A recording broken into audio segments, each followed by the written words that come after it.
Lipsey's Aim Higher podcast next to Jason Klossner. I'm Rob Aberzino, and glad to be back. Jason, what's going on? Yeah, it's good to be back behind the microphone. And Rob, we had a little hiatus. You were off a little bit, and I was off the next week, so I'm glad to be back. I know. I got some things done at home. Spring just makes me crazy. I get a little overambitious. So we have a short window here to get things done when the weather's nice. We do. It's the land of 4th of July and Christmas. That's where we're at. That's our seasons here. Yeah. So you did a little hunting though. I saw some pictures and pretty manly weekend. We shot some stuff, caught some stuff. Yeah, turkey hunting in Texas. Pretty successful over there. A couple of us had some good hunts, and then caught a bunch of bass. That's always a good week. That's awesome, man. I don't think we could come back with a better topic. We where we left off was with big bores. We talked Ruger 480 and our exclusive project, and we're just going back to back with the heavy guns, no pun intended. But today we're talking Ruger No.1s, one of your absolute favorites. That's one of my favorite topics, one of my favorite guns for sure, and probably one of the things that we get asked about the most.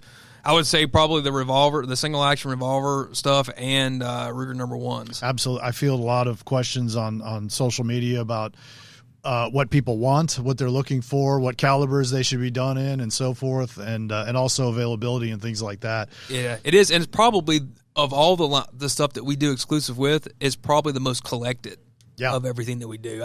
I get more inquiries about when was this made, how many, how what different cartridges, so I can collect the other ones. That's pretty common. Yeah, absolutely. And on that note, it's a good segue there, Jason. We've got a special guest today. He's been in here with us before in the studio. We've done a video with him, and he's fantastic. When we talk about being a collector, being an enthusiast, he may know more than you. I don't know. He's already forgotten more waiting on this call than I know about No.1s. Pound for pound, the most knowledgeable Ruger No.1 enthusiast on the planet. He is the go-to source, no doubt. We're talking about Lee Newton, and we've actually got Lee on the phone right now. We've already dialed him up. So, Lee, what's going on, man? Well, hey, I was just waiting for you guys to ask me something. Well, here, it's your show now.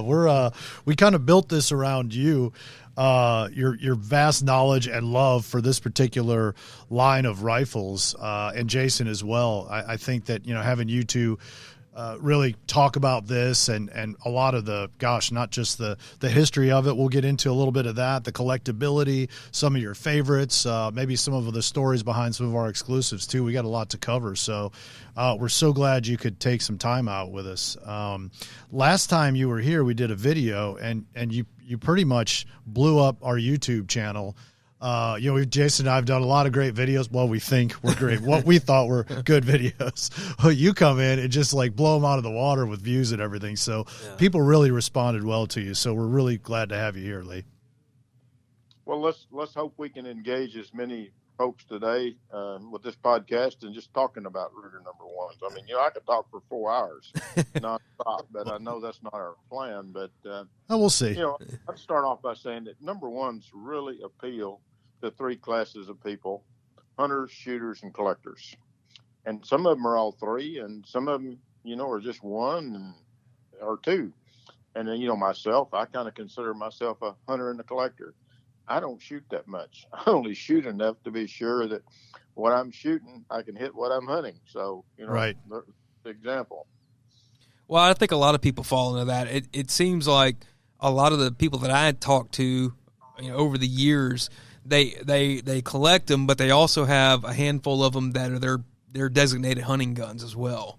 So I think you're right on. I think the majority of No.1 guys are probably similar to what you and a lot of even myself. I mean, I have a couple that I've kind of put back or whatever, but most of my No.1s are ones that I actually hunt with. Once you start hunting with one of those, you kind of don't want to hunt with anything else. What's Lee, you're very, and we'll get into, as a matter of fact, let's get into it right now. You are, you work with R.O.C.S. Actually, you're a big part of R.O.C.S. What is your position? Maybe you could tell us your position and your role and kind of what R.O.C.S. is to kick this off. Okay. And then we'll talk a little history of the No.1 as well. Sure. R.O.C.S. is a real short acronym for the Ruger Owners and Collectors Society. I'm actually president. That was by default because all of them looked at me and said, Lee, you know the Ruger folks better than any of us, so you have to be president. I There you didn't go. run There for it. you go. I didn't want it, but it's a collector's organization, of shooters and hunters and whatever. And we put out 4 publications a year. We've been at it about 7 years and put out some quality publications. We're just getting ready to mail one. Our 2021 winter report, which is 4 months late, but it's dedicated to what we call the legendary gun riders, and there's about 9 pages on Elmer Keep. Oh, wow. Cool. Oh, nice. So when you talk about those old guys like that, that kind of gets me to history. And you asked a little bit about the history, Right. This fall in October, the Ruger No.1 will be 55 years out there. It was a plan for Bill Ruger to have all the gun riders have in the October 66 issue their Ruger No.1 right up and test fire in Outdoor Life, Field and Stream, Sports Afield, Guns and Ammo. All those had their October 66 issue with their Ruger No.1 test fire. If you've ever seen a magazine called True, the Man's Magazine, a writer named Ted Trueblood, who was very popular in the day, he actually jumped the gun and he had his article published in May of 1966. And in the previous fall with a 270 prototype. And I still have never seen a picture of that rifle. I don't know what it is, but anyway. Prototype, huh? What's their plan? Interestingly, in O'Connor's article, which is the Outdoor Life October 66, he told about a Dall sheep hunt in the Yukon in August of 63. And that's actually written up in Outdoor Life, too, because Eleanor killed a Boone and Crockett Dall sheep. But on that hunt was the O'Connors and Bill Ruger and Robert Chatfield Taylor and Lynn Brownell. And according to O'Connor, that's when Bill Ruger broached the subject to him, one night around the campfire. He said, "What do you guys think about a single shot? Because I'm thinking about making one." So that's kind of that early history. And if someone's interested in it, you can find those magazines of the day and find the first advertisement of the day, which is really interesting and very informative. Well, a lot of people back then thought Bill Ruger was off his rocker wanting to do a single-shot rifle at that time. And they did. Yeah, and so, it was really, that's the thing about Bill Ruger. He did things that he liked and had a feel for, and with single-action revolvers, too, kind of the same thing. And that No.1, when it came out, it was like the luxury item of the Ruger lineup, and really still is. What was the Lee? So, what was or Jason? Either one of you guys. What was like the popular rifle of that day? Going back to 1966, I think you said. So he's really kind of he's hanging like a hard left when the market is going to the right. It was a bolt action rifle world. Right. Model 70 Winchester. 70. Remington 700. Model 700 was out. That was really kind of what it was. Remington had their pump and their autoloaders, the 740 and the 760. Right. Winchester, still sold their lever actions. They had the new modern 88, and then they had the semi-automatic Model 100, and then they had the old Model 94. Yeah, the 94s at that time were still, super popular. So a single shot was kind of it was a thought of regression at that time. Yeah, and so it was pretty forward thinking of him to want to introduce and put all those resources into that rifle. So Lee, when did your love affair begin with this rifle? When did you really kind of discover it, uncover it, and really just? I knew about it from these early magazine articles. But right. At the time, I was doing my hunting with a Winchester Model 70. And I actually didn't purchase my first Ruger No.1 until November of 1972. And I got a No.1B and 7mm real mag, and immediately proceeded to come down here to the ranch that I'm living on now and shoot a little 6-point buck. So I was hooked from that date on. Just started collecting them? No, I just started acquiring them. I got to have that first one, and then I ran into somebody that had a 458, and I thought I needed it. And then I ran into a 25-06 1B that we could never get to shoot, and it went down the road. And then I got a 1H and 458, And I guess in 1976, when the 7x57 came out, I bought one of those on 1A. And the next year, in March of 77, I met Joe Clayton at a Dallas gun show, and he had some number ones there that I said, where did these come from? I never even knew they made anything like this. And that's when I'd say I really got hooked, was meeting Joe in 1977. So you're talking a little bit like I'm more of a layman when it comes to the number one, but I see like the 1A, the 1AH. What's some of the breakdown? And Jason, you can chime in here too. With there's a lot of model variations, and some of it seems subtle, and some of it I know is more significant. The A's, B's, and all those were generally the barrel profiles, contours. Yeah, there's a lot more now than there used to be since Jason's been at it. Well, that was it. I mean, we wanted to mix it up a little bit because after a while, there's only so many you can do of a certain model, and Ruger did a great job back in the day of offering a lot of different chamberings. I mean, they had the light sporter, they had the regular sporter weight guns, they had the S models, they had all these different ones and lots of chambering options. But then I would scale that back a little bit as the line matured a little bit. But what we decided to do with a lot of me pinging ideas off of Lee was saying, hey, they never did this barrel length with sights. Let's change that up. Right. And so it was really not hard for Ruger to do. They was making the same stuff. They just kind of cobbling together different configurations. And I think, Lee will probably agree that I think some of the configurations that we've done in the last 10 years have been some of the better ones, especially for the guys who like to hunt with them. Absolutely. What was? I'm looking at my copy of the original first ad they had out in 1967, and if somebody doesn't have one of those, they ought to hunt them up. And if y'all don't have one down there, I'll send you one. But one of the next to last paragraph is, quote, the rifle may be purchased in a variety of hunting, varmint, and target configurations with forearm and sighting equipment options. It is chambered for a growing list of almost all modern cartridges and a few obsolete ones. Now, catch that obsolete ones. The two that come readily to mind to me are the 4570 and the 7x57 Mauser. Okay. Think how long it had been since anybody had chambered a rifle in those two obsolete cartridges. Absolutely, because I think Marlin did not start chambering the 1895 and 4570 until about maybe 72. It was the early 70s, I'm pretty sure. After Ruger already had these on the market. Exactly. So really there wasn't anybody doing that. And there was for surely nobody was chambering 7x57. Probably the Model 70 was probably the last one really done in that, and that would have been in probably mid-50s. Yeah, I would have said it had been at least a decade before then. So they were pretty obscure, but those were very they were cartridges that Bill Ruger really liked. And so whatever he wanted was going to happen. Right. And now then we even call it a 275 Rigby, Jason, thanks to you. Well, yeah, that might have been a little bit of personal want on that one as well. But the 275 Rigby and the 7x57 are the same thing. But that 275 Rigby just has a pretty classy ring to it, so we went that route. It does. But yeah, go ahead. I'm sorry, Lee. Go ahead. The other things in that ad, they talk about the Ruger No.1 single-shot rifle, and the headline there is a return to a great sporting tradition.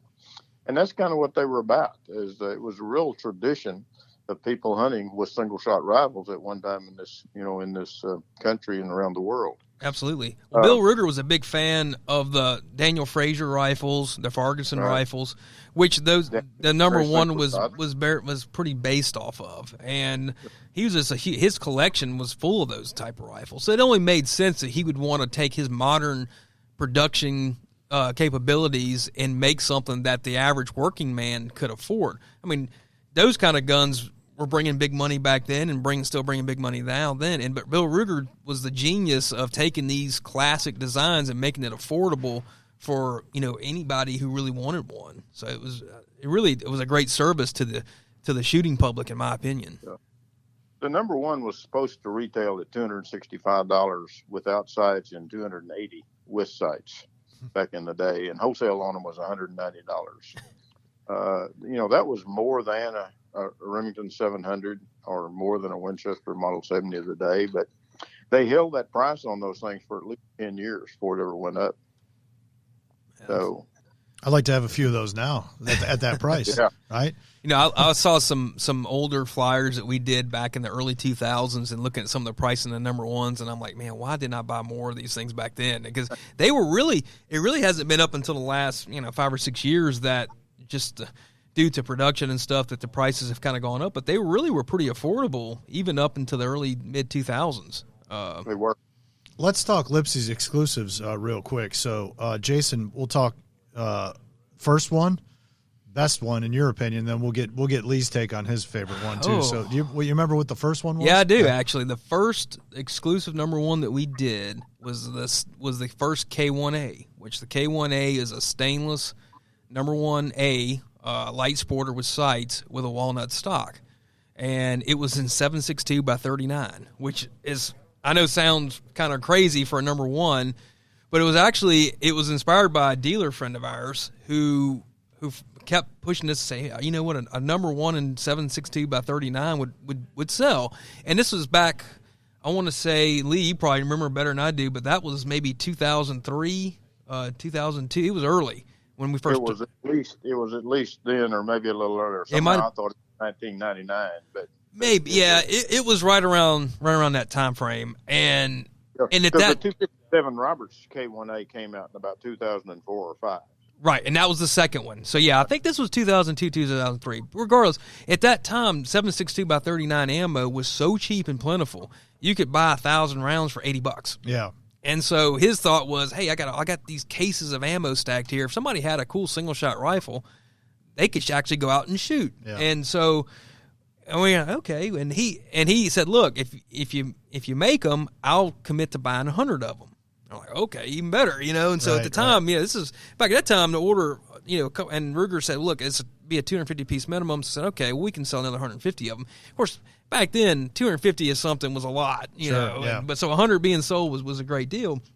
And I said, well, look, if we're going to do it, why don't we do it a little different flavor? So maybe if a guy who doesn't care about that cartridge, at least it's a new configuration. So he might think, hey, this is kind of cool and collectible, so let me get it because it's kind of rare, kind of different. Right. So that's when we decided. Ruger was making stainless guns at that time, but they had never made a stainless with a walnut stock in a No.1. So we said, hey, can y'all just do it that way? And they said, yeah, sure, no problem. Which became our MO, really. Yeah, so that really kicked off that series of K1As, which have been probably one of the most collected lineups that we've done. As far as my favorite exclusive No.1, it would have to be the 1AH in 25-06. That gun we did, Lee, remind me, was that 2006? That was fall of 2006. Yeah, that's how I met Lee. That story on the the television one that we did. Yeah, and, man, that really lit me up when I saw that. Lee, do you know I have one of those. You know the exact date and time? I mean, I'm a little disappointed. I nearly do. Well, and I'll tell you the inspiration behind that gun was totally self-serving.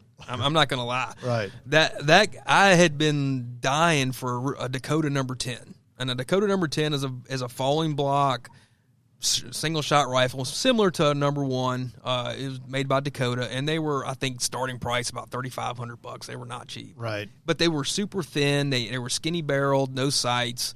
A gunwriter friend of mine that I've known for years and conversed with all the time was R.O.C.S. Seifert, and R.O.C.S. Seifert had a Dakota that he wrote about all the time. I mean, I just wanted one bad. And so one day I was talking to the guys at Ruger, and I said, man, is there any way we could make a No. 1 similar to a Dakota? I said, can we stretch the barrel out to 24 inches, take the sights off, keep the thin fore in, and just really make it a sleek little thing? And he said, yeah, actually, man, there's no problem. We can do it. And what cartridge you wanted in? And at the time, I was really hot on quarter bores. 25s were it. And I originally was thinking, man, I'd really like it at 257 Roberts, and I could load it up hot like a 25-06. And then finally it hit me. He said, Jason, why don't you just do it at 25-06 and just make it easy, And it doesn't matter. There's no action length like on a bolt gun with a No. 1, so it doesn't matter how long the cartridge is. So I said, well, let's do it on 25-06, which is a cartridge I hadn't really messed with much, but it always was interesting to me. And got the gun in. The first batch of them came in with Circassian wood. Wasn't designed that way, but that's what they came in. And I'm like, oh, man, these things were gorgeous. So I got one, and wait, most of them weren't. There was only a small group. You told me 18. Well, I think there was a few more than that. Maybe in that one batch. Yeah, it turned out to be more because I couldn't get one on my first order. So when I checked, you had 18 left. I know what it was, Lee. I remember now. And I bought them all. Yeah, I remember what it was. The first. They were all sarcastic. Well, so this is what happened too. This is actually another little twist of the story. Lee's calling you out, man. No, I forgot about this part. And I don't know. You might know this. You remember this, Lee? But originally, so when the first batch came in, they weren't 1AHs. They were 1ABs. I forgot about that. So they, instead of having the Alexander Henry forend, they actually had a beaver tail forend, which is a little heavier, a little thicker. And it really wasn't exactly what we wanted, but they were kind of cool anyways, and we ended up selling them. And then the first batch of AHs had regular walnut, and then the Circassians came in. That's what it was. Right. And but when you did that 2007 run, because you did them again, or 2008, every one of those were Circassian that I saw. Yes. Okay. Because that would have probably been around the time they were doing some other guns with that wood, and I think they had some leftover stocks. But anyways, they came out really nice. And man, the first group I shot with that rifle was, I think it measured .360. I mean, it shot great, and I've hunted with that gun all over the country, shot antelope, deer, hogs, you name it with that thing. And it's by far my favorite, number one, because the one I've used the most, definitely the one I've killed the most game with. And it's super light. I got a Leupold 3.5 to 10 on it, and the whole gun with rings, scope, everything is under 8 pounds. So it's really light and just handy. Carries well. That 24-inch barrel on a number one is like having a 20-inch barrel bolt action, because there's no receipt, no magazine there. So it carries well. It shoots flat. I would say it's my favorite. All right, Lee, your turn. What's your favorite Lipsey's exclusive? Oh my! Well, I'm rather fickle at this, because when that AH-25-06 came out, that was my favorite. And like I say, I bought all of them you had left at that time just to get a Circassian, and then it turned out I did. And I hunted that rifle a number of years. Jason told me it liked 100 grain TSXs, and I don't know how many boxes that I bought. I still got some. That's the load. 100 grain tip triple shocks, Barnes bullets, that thing. Yep. And but then when that 1A 24-inch sights the 275 Reebok came out, that's one I wanted to try. And then the 25-06, the 257 Weatherby with a 28-inch barrel. That's first. That was a Lipsey's exclusive, and Jason's idea. Let's put a 28-inch barrel on one of these things. And they don't seem overly long. So that was my favorite hunting rifle for a while. So whatever hunt season it was, depending on what one was your favorite. It was. So if you've ever checked out the gun blast report on that Jeff Quinn did, man, he'll sell you on those. Yeah. And I've still got a few of them here. I think when those things came out, I bought 30 of them. Yeah, you did. And I still might have one or two left here. Yeah, Jeff was getting over 4,000 feet per second with a 85 grain Barnes triple shock. Wow. Right. It was a hammer. So, but I'm down now to my Joe Clayton Classic in 280 Ackley Improved. That's my favorite rifle. And other than, I've got to shoot some other things. I've got an earlier custom rifle that I had made up 30 years ago that I've never even fired yet, and it's in 30 Newton. That's appropriate. Yeah, there you go. 30 Newton, and somebody ought to go research that one, because that guy was so far ahead of his day in cartridge design that he's sad. He didn't have the power of the bullets to do it. People who think a lot of the rum cartridges and everything are all new, the RCMs, that's all Charles Newton had hand in all that. Yep, that's what they're looking at. So I'm going to get that scoped up, maybe hunt something with it this year. But other than that, I'll be shooting that 280 Ackley. Well, and for you guys that don't know, Lee has had two kind of special runs that we did in conjunction for him. One is that Joe Clayton rifle, which is a 25-inch barreled light sporter and 280 Ackley Improved, which if you could probably only have one rifle, number one, to hunt anything in North America with, that's the gun. That's the rifle.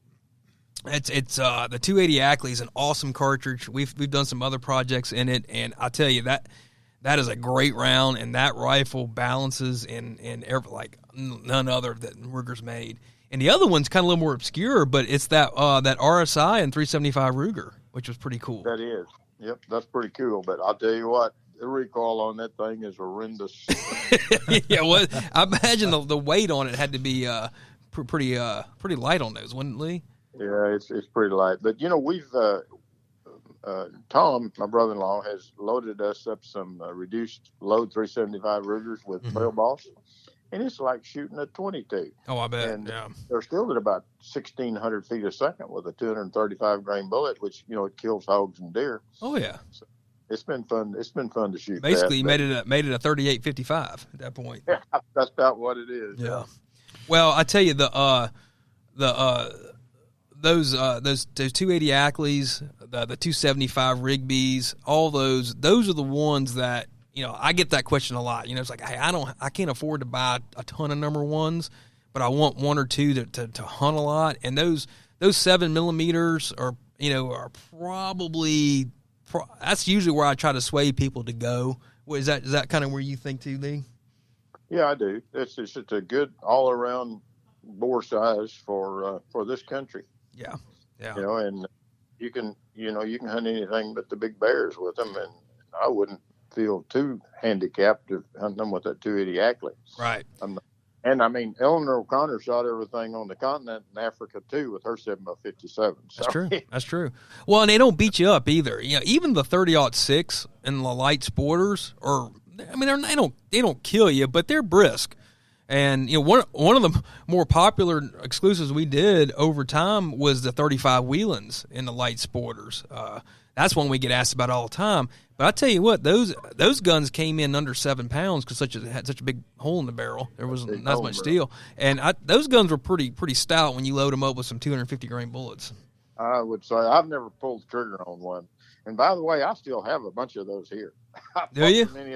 I'm not out of it. Yes. Well, that's one we nobody's get asked for them because I think everybody thinks they're totally gone. Yeah. Well, now they'll know. So if you need all you guys that keep asking me about 35 Whelans, call Lee. So we'll get you the contact info. I was going to allude to that too. Maybe what is our most requested? I guess one that you hear a lot is that's one of them, and that cartridge, the 35 Whelan is.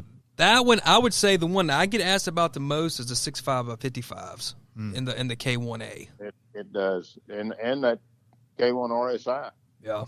In the blue RSI, the 6.5x55 is extremely popular. Right. And another one of those 100-year-plus old cartridges that was near totally obsolete, except for Sweden and Europe, because it was the military cartridge in Sweden starting in about 1896. Correct. Right. Yeah, that's a great. Everybody talks about 6.5 Creedmoor and everything. We always laugh. Say, well, the 6.5 Swede's been doing the same thing for over 100 years. But and in a No.1, honestly, the action length is not important. So a 6.5 Swede is actually a great cartridge for a No.1. It's super mild. I mean, there's hardly any recoil. We did some AHs in the 6.5 Creedmoor, which were really, really popular. But I tell you, I wouldn't mind doing a run of AHs in the Swede as well. I think that would be a really good mix. I think it would too. So we put it down for this year, because somewhere along the way we've got to come up with something for this year. Okay. Yeah. Well, I was going to ask you. One of the things we're working on some other ideas, and I was talk about stainless steel. We get asked about stainless a lot, and I was going to ask you to see, do you get asked about laminate a lot? I'm starting to get that quite a bit. I do. I actually just sold a couple of the old stainless laminates this week. Yeah. And stuff that you can't get anymore. Yeah. I think as more guys are wanting to hunt with them, I think they're saying, I wouldn't mind having something that I don't have to worry about the weather. If I'm taking it up in the Rocky Mountains, I'm not worried about scratching the stock all up. So maybe a stainless laminate might not be a bad one to think about. Well, put me down for that AHKAA, how K1AH There you go. with Chester Limited and 280 Ackley. There you go. Yeah, that would be the ultimate all around do anything, do anywhere North American #1 for sure. Well, I was going to ask you, Lee. So if Jason could get the green light here on the next #1 project, what would your next version look like? That would be the one I'd like to have, and like I say, I'd be my exclusive with Classic Sporting Arms. I'll buy them all. When you start trying to come up with something else new, you got to keep in mind that, up there on their line, they can put about 14 to 15 a day together. If they ran the line the whole year, they can only make about 3,000. And if you look at since about 2004 or 5. About 3,000 years, all that's been made. Yeah. It's not a high volume line. People, I don't know why you don't have them all the time, or all these different variations. Well, if they cataloged 30 different options like they used to back in the day, you would have less than 100 of each, made, right. And it wouldn't go around very much. So you kind of have to now, squeeze it down to 3 or 4 or 5 models and go with that route to get any kind of quantity of anything. If you go back and look at 1976, 77, and 78, and I believe in those 3 years they made over 100,000 Ruger #1s. Wow, I didn't realize that. Because they were in the 25 to 35,000 a year kind of production. Right. So back in the 70s, Lee, when you started, as you mentioned, acquiring became really as you became a bona fide collector and now an authority on the subject. Really, let's talk about maybe some of the more valuable #1s over time. Looking back, what do you see as maybe some rare birds that maybe you have or maybe you don't have? Kind of reflecting on that and from historically on that rifle. Well, if you remember what that first ad said, is that you could basically special what you wanted. You told them the caliber, you told them the barrel weight, you told them the sighting equipment, and you told them the forearm style. And, one of those that got made up in those early days was an A-weight barrel, Henry forearm and sights, in a 280 Remington. And, per Joe Clayton and per Steve Vogel, who was kind of in charge of making them, and Steve Vogel was Bill Ruger's son-in-law, there was only 5 of those made. Wow. Okay. I think 3 of them are known in collections today. So, that's something that's extremely rare. Yeah. If you go to even later guns in the mid-70s, they made a 1B and a 6.5 Remington Magnum. Mm-hmm. Probably less than 100 of those made. So you just don't see that 6.5 real mag very often. Mm-hmm. Oh, that's, a lot of people like to specialize, which I did, on what we call the non-prefix numbers, those receivers that were serial numbered before the 1968 Gun Control Act, when they started off with 1, and the highest number known for Joe Clayton is number 8437, because that's the time that they were, making these rifles to order. Jason mentioned this. In 1970, they finally said, okay, we've got to standardize this thing. And they came out with a 1A, a 1B, a 1V, a 1S, and a 1H. Mm-hmm. And there wasn't any variations in that except in the 1S. The 4070 was a 22-inch barrel. He mentioned the barrel weights. They had an A, B, C, and a D weight barrels in those early days, and the 1A and the B kind of indicate that. The V and the 375 1H was a C, and then the 458 Win Mag was a D. It's a pretty heavy barrel, so you run into so many different things in those early years. Also run into them lately, because now then you can't even standardize them. The V's have been made with 26-inch barrels, right, instead of 24s. The S's have been made with, my Lord, Jason, 20, 22, 24, and 26. Correct. Yes. Now, you're responsible for most of that. Well, you've got to change it up a little bit. And that's it too, because a lot of times, a lot of these cartridges there was a time when Ruger, regardless if the cartridge really needed a different barrel length to be optimized, they just stuck it in that configuration. So you had some guns that were overly long for what they needed to be, and in some that were maybe a little too short than what they needed to be. So our thought process was, why don't we just optimize it to the cartridge? If we're going to do a 257 Weatherby, heck, let's stretch it to a 28-inch barrel. Let's make it, give somebody a reason to go with a single shot versus a bolt gun. Because that 28-inch barrel 257 Weatherby was still the same overall length as a Weatherby Vanguard with a 24-inch barrel.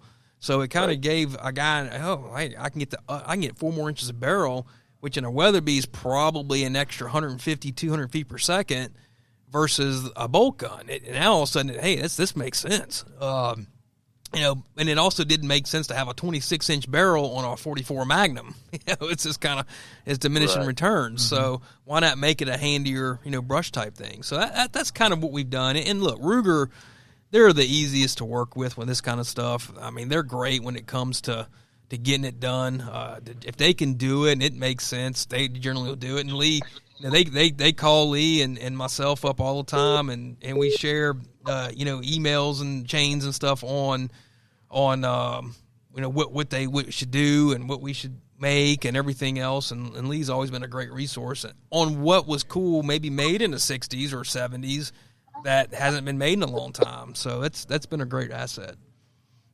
Well, one of those things that comes to mind is that I'm reflecting back, I think it was 2013, that you took, you and Lipsey's took on to be the exclusive distributor of Ruger No.1s. And there was 2 configuration calibers in there that one of them had never been done before, and one of them hadn't been done in 45 years. You remember he made the 1A and the 222. Yeah, that's right. That's right. And then that 1B, it turned out to be a 6.5 by 284 Norma. Yeah. And I think that was Randall Pence's cartridge choice, wasn't it? I think it was. Yeah, I think Randall was a big fan of that one, and that's pre PRC. Really, at that time, even the 6.5 Creedmoor was not super hot like it was now. You're right; it had not taken off. And so it was it was one of those kind of connoisseur, cool rifle obscure guy gun cartridges. So it was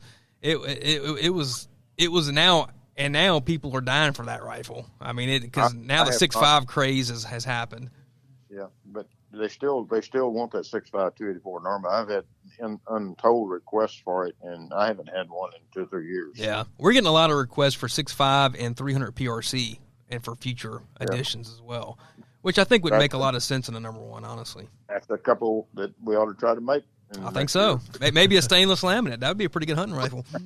That would. So that surely we can figure out how to get them to make a 348 Winchester.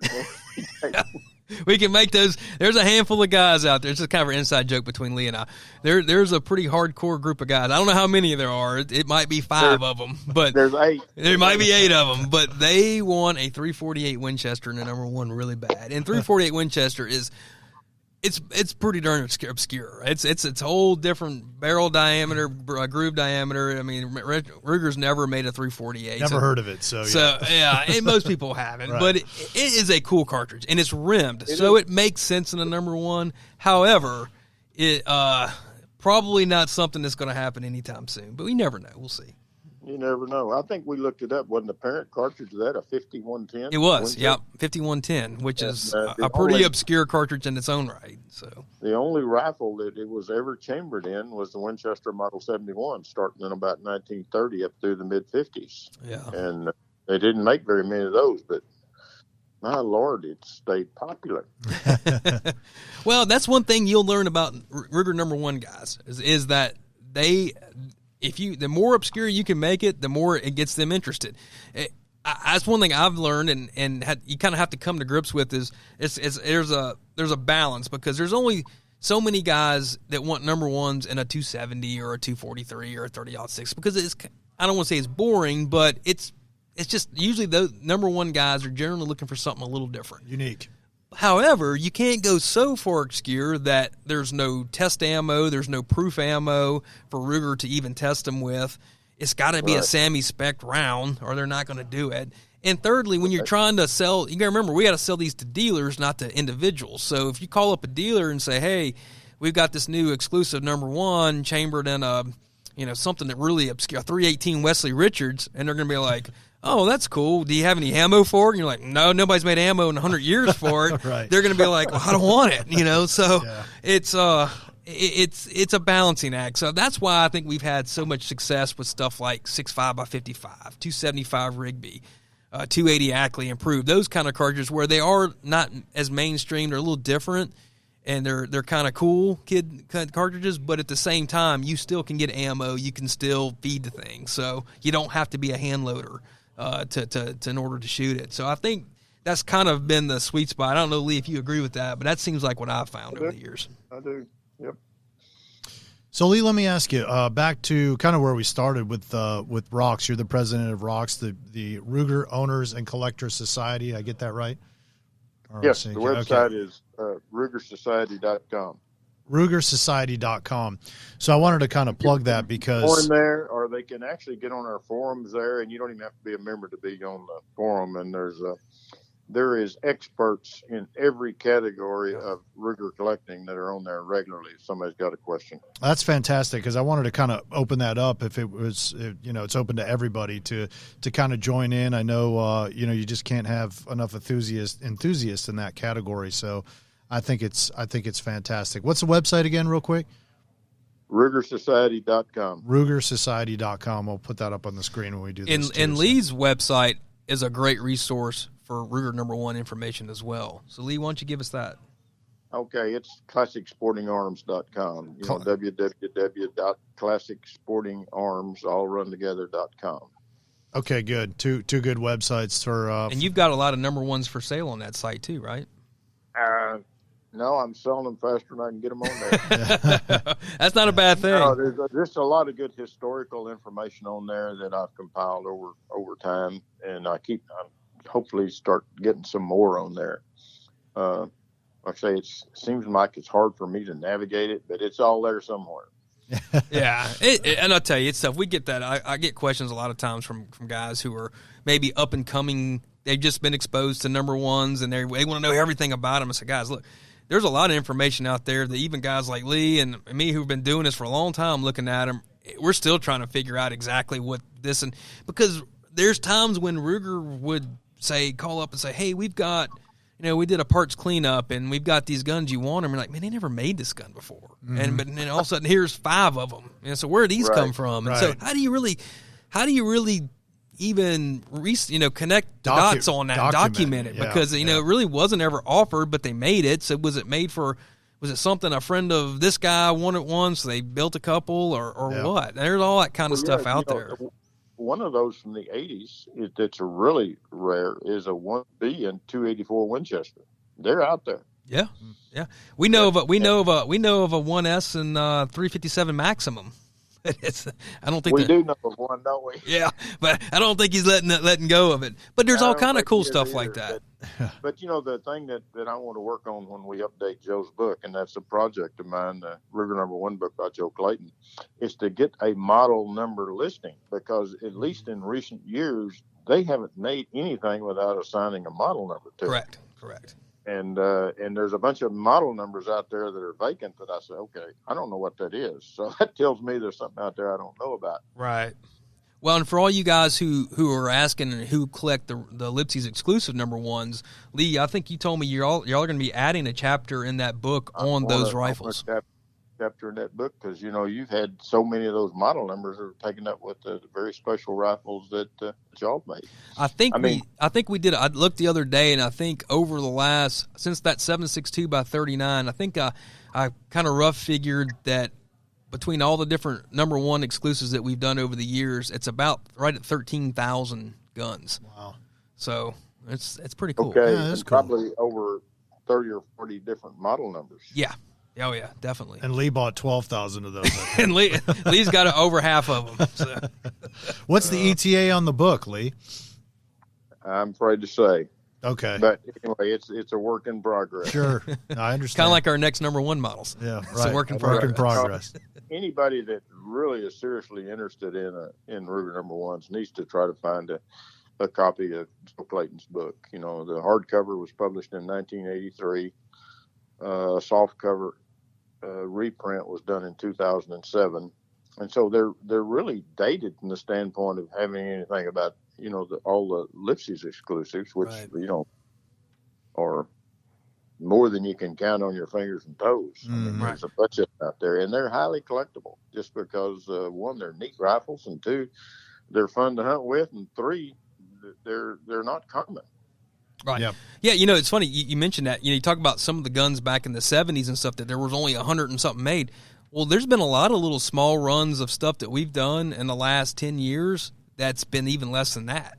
I mean, there's been some that were, 65 of them made or 120 and stuff like that, which in the scheme of Ruger collecting is an extremely small number of guns. Oh, yeah. And we luckily, I mean, we've done I think done a good job of trying to keep all that together, and we share that information with Lee. So it'll be for guys who do want to know that information. That chapter, that book, and those resources ought to be pretty accurate. And we get hit up all the time on, new number ones and, new exclusives. And please don't think we haven't forgot about you. Believe me, this is always high on Jason's list.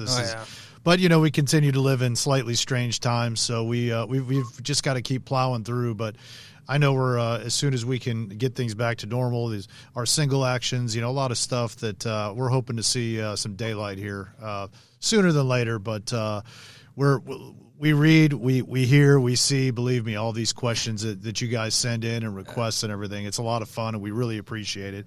Keep them coming. There's no such thing as a bad idea, especially when it comes to some of these fun, unique firearms. And Lee keeps our feet to the fire too. Yeah. About every 2 weeks, Lee, I get the hey, where are we at? Yeah. Call or email or text. So yeah. We're gonna make something this year. Yeah, that's right. It's happening. So, well, hey, Lee, I thank you so much for your time. I'll tell you what, it's been so valuable, and your knowledge is so impressive and entertaining. We really, really thank you for carving a little time out today to chat with us about this. Okay. Enjoyed it. Okay. You take care. We'll talk with you soon. Thank you, Lee. Talk to you soon. You bet. Later. All right. Bye-bye. So everybody, again, you can find us on social media at Lipsey's Guns on Instagram and on Facebook. Of course, you can go to lipseysguns.com. You can check out all our previous podcasts, and that was a wealth of knowledge. Yeah, right there. that was a quick like 50 minutes, man. You guys named at least a half a dozen cartridges I've never heard of. I'm not gonna lie. Well, when it comes to number ones, that's pretty easy to do. Yeah. So had fun doing that, and again, thanks to Lee. He's great to have on. So good times, Jason. Until next time, gang. Aim higher.